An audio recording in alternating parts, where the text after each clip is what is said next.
Today I'm going to gush about Pyra and why I'm excited for her specifically. I'll be putting timestamps so you can jump to whatever part you want to hear.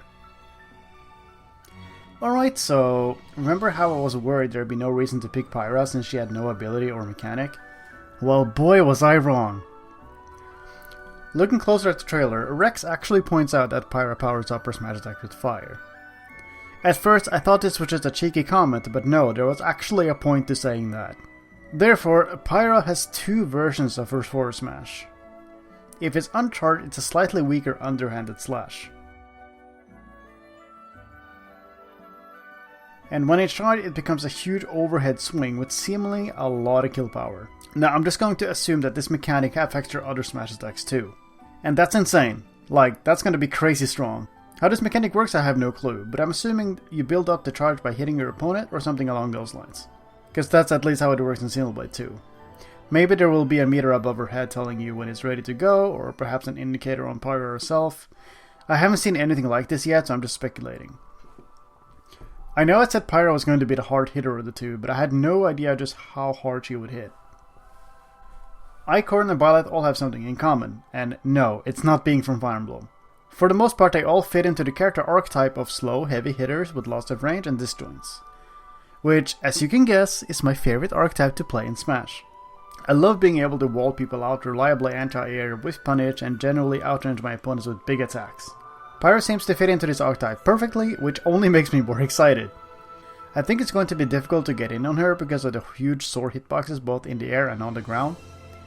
I can also see Pyra play a bait and punish sort of game style, which is punishes her opponent hard for committing to anything. Honestly, just the fact that she's slow, strong, and has a big sword is enough to make me want to play her. I'm telling you, it's the perfect combination for me. Also, I think Pyra will be a 2-hit combo character like Ike, but that's just me speculating. Aerials are probably going to be a big part of her game plan like most other sorties in the game. It's going to depend on the frame data and landing lag, but I think it's safe to assume that her aerials will be crazy good. Forward air, back air, up air, and down air all have huge arcs that will be hard to deal with. I can imagine that doing retreating forward air and back air will be really nice for neutral purposes. Advancing forward air will likely be great for stuffing out approaches from your opponent too. And of course, sharking from below and juggling the opponent with up air is going to be great. Neutral air looks to be a good combo starter, especially if you do a landing one. It also seems to have a lot of active frames, so I'm guessing a very late hit could lead into more follow-ups. The active frames could be useful for so many things. Edge guarding, covering air dodges, catching landings, etc. Good move. Down air is so big that it probably reaches below the ledge, which is an interesting concept for sure. From what I've seen, it might be a good combo starter at low percent, so that's cool. Granted, it does have a lot of startup since it's Pyra, but I'm sure the payoff for hitting it will be good. From what I've observed, her ground move seems to be significantly slower than Mythra's, but they're a lot stronger to compensate. I think they might also have a teeny tiny bit more range. I've yet to see her down tilt, jab, or dash attack, but up tilt seems to be frame 11. Forward smash seems to be sitting at frame 21 when it's charged and 17 when uncharged.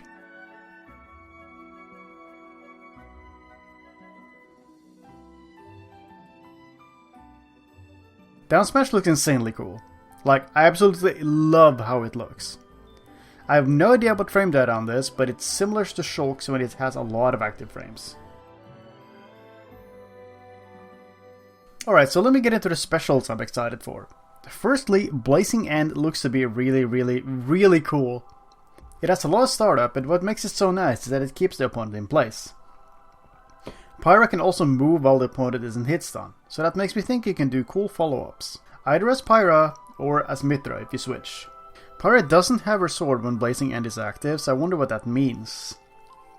Is she denied access to her moves in that duration?